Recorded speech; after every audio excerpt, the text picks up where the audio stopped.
Hola, ¿y tú Hola. quién eres? Yo soy Hassan. Hassan, ¿cuánto tiempo llevas en España?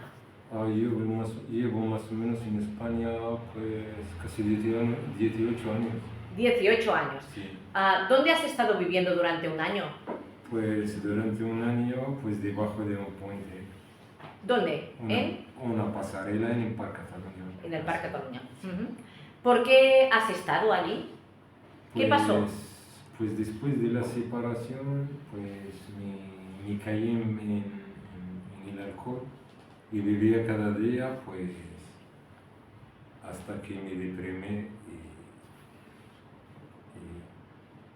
y caí en vivir en la calle debajo del puente. ¿Cómo es vivir durante un año en la calle? ¿Qué problemas te encontrabas?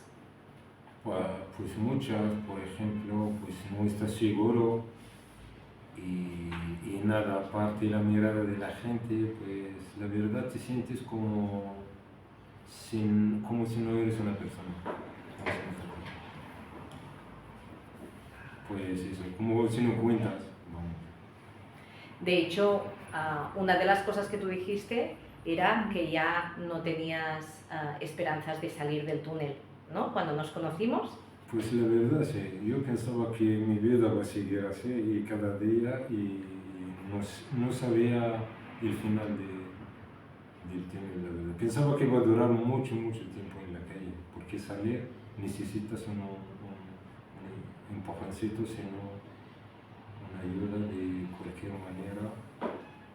Porque, Hassan, ¿dónde estás ahora? Pues ahora estoy en un piso, pues estoy bien, estoy de puta madre, digamos.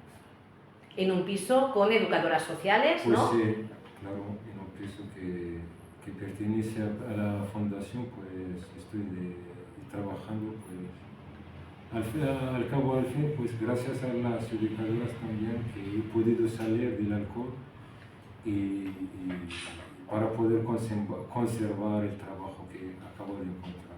O sea que estás trabajando, Sí, ya no bebes no bebo, y estás trabajando en recuperarte emocionalmente, ¿verdad? pues sí, Eres un crack, tío. pues lo creo, sí. Lo eres, te lo Bueno, decimos nosotras. gracias, Gracias, Hassan. gracias.